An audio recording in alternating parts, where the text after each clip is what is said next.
मन के हारे हार है, मन के जीते जीत. And as this quote says, it is not about intelligence, it's about your curiosity and being consistent enough. तो बच्चों, नमस्कार आप सभी को. मैं सतीश, आपका केमिस्ट्री एजुकेटर, इस चैनल पर आपका स्वागत करता हूं. और मैं आज आपके साथ केमिस्ट्री कैसे डिस्कस करेंगे हम throughout the year for NSEJS, ये हम डिस्कस करने वाले हैं. अगर मैं एनएसईजेएस के लेवल की बात करूं ना, तो सिर्फ स्टैंडर्ड लर्निंग से आपका काम चलने वाला नहीं है. स्टैंडर्ड लर्निंग सरफेस नॉलेज कर लिया, फैक्ट्स याद कर लिए, एक्सेप्शंस को समझा नहीं हमने सिर्फ याद कर लिया. थ्योरी बेस्ड आउटपुट हमें देने की आदत है, पर अगर ये आदत है तो आपको आदत बदलनी पड़ेगी. अब आपको कॉन्सेप्चुअल क्लैरिटी चाहिए, चीजों को समझना पड़ेगा और आपके प्रॉब्लम सॉल्विंग स्किल्स पर काम करना पड़ेगा. और ये सब काम आप कैसे करोगे? जितना ज्यादा आप प्रैक्टिस करोगे उतना ज्यादा आपके लिए इंपॉर्टेंट होगा. समझो इस बात को. तो इसीलिए मेरे पास 3 फैक्टर फॉर्मूला आप लोगों के लिए. सबसे पहले हम आपके कॉन्सेप्ट को बिल्ड करेंगे, उसके अलावा देन उसके बाद हम मूव करेंगे लॉजिकल रीजनिंग डेवलप करने पे. और लॉजिकल रीजनिंग डेवलप कैसे होती है? By solving more and more questions, and then you just have to improve your problem solving and analyse your mistakes, कि कहां गलतियां हो रही हैं और कहां हमें इंप्रूव करने की जरूरत है. पर सर, अब एग्जाम में तो सिर्फ 6 महीने बचे हुए हैं, ये 3 चीजें एग्जीक्यूट कैसे होंगी? तो सिंपल सा मेरे पास आप सभी के लिए एक फॉर्मूला है. पहले तो ये आपका कोर्स है, ये आपका कोर्स है फॉर एनएसईजेएस. एनएसईजेएस कहा जाता है कि फाउंडेशन लेवल का एग्जाम है, पर हमारे पीजे सर कहते हैं ना कि एनएसईजेएस की तैयारी ही जीत है. ये एग्जाम की तैयारी करोगे तो जेई और नीट का फाउंडेशन आपका बन गया. अब 11th 12th में आप आधे से अधिक जनता से ऑलरेडी आगे खड़े रहोगे.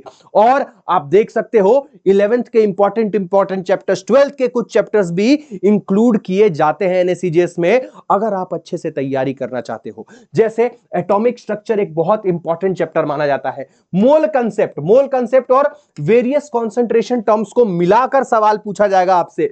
इसके अलावा हमारा ऑक्सीडेशन रिडक्शन और पीरियोडिक क्लासिफिकेशन ढूंढ रहा था, ये दोनों चैप्टर, यहां से भी काफी सवाल आते हैं. और पूरे ऑर्गेनिक का भार उठाएगा आपका, कार्बन एंड इट्स कंपाउंड कहां गया ढूंढो. ये ऑर्गेनिक के सवाल यहां से भी पूछे जाते हैं. तो कहते हैं ना, कोई भी एग्जाम देने से पहले एग्जाम को समझो. तो भैया, सिलेबस बड़ा है और हमें किस चैप्टर पर फोकस करना है मैंने अब भी आपको बताया. यही चैप्टर्स हैं जो मोर देन 70% वेटेज कैरी करते हैं इन एनएसईजेएस एग्जाम. अब इनको हम कवर कैसे करेंगे?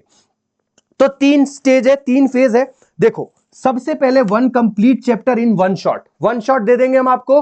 और ये बात याद रखो कि जब मैं 1 शॉट्स की बात करता हूं तो 1 शॉट्स में आपको सिर्फ कंसेप्ट नहीं समझाऊंगा. वहां पर देखो, सबसे पहले तो रिकॉर्डेड सेक्शन में आपका ये 1 शॉट डल जाएगा पर चैप्टर. मेरा जो प्लान है, हर वीक आपको एक चैप्टर का 1 शॉट मैं आपको अपलोड करूंगा, जहां पे आपको बेसिक से एडवांस लेवल तक की अंडरस्टैंडिंग मैं कन्वे करूंगा. और जिस वीक में जो चैप्टर अपलोड हो रहा है, जिसका 1 शॉट अपलोड हो रहा है, उसी के क्वेश्चन हम करेंगे इन लाइव सेशंस. ठीक है, एक वीक में 3 लाइव सेशंस होंगी और 3 लाइव सेशंस में एक चैप्टर के काफी अच्छे सवाल मैं लेकर आऊंगा और आपको प्रैक्टिस कराऊंगा, जहां पर आप मुझसे प्रॉब्लम सॉल्विंग भी सीखोगे और अपने डाउट्स भी पूछोगे.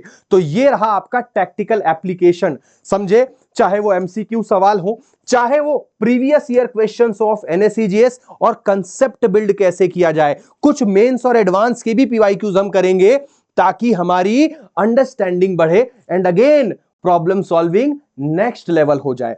ठीक है बच्चों? और उसके बाद बस आपको क्या करना है, आप 1 शॉट्स के थ्रू लर्न करो, कंसेप्ट समझो, हमारे साथ प्रैक्टिस करो, अपनी गलतियां एनालाइज करो, उस पर इंप्रूव करो, डाउट्स पूछो और आगे की तरफ बढ़ते चले जाओ. बस यही डिमांड है एग्जाम की.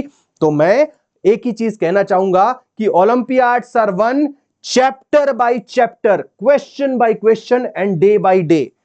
ये ऐसा नहीं है कि 1 महीने पढ़ लिया और जाके ओलंपियाड में सिलेक्शन दे दिया. नहीं, it's about consistency and your curiosity also. और याद रखना, मन के हारे हार है, मन के जीते जीत। ऐसा क्यों कह रहा हूं मैं?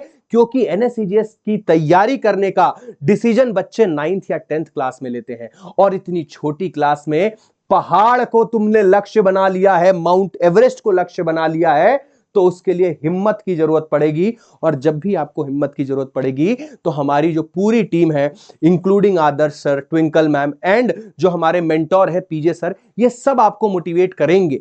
ठीक है, तो बस आप साथ बनाए रखिए, इस एग्जाम को बिट बाय बिट बिल्ड करेंगे बच्चों। थैंक यू सो मच आज के इस वीडियो के लिए। मिलते हैं लाइव क्लासेस में। Thank you so much.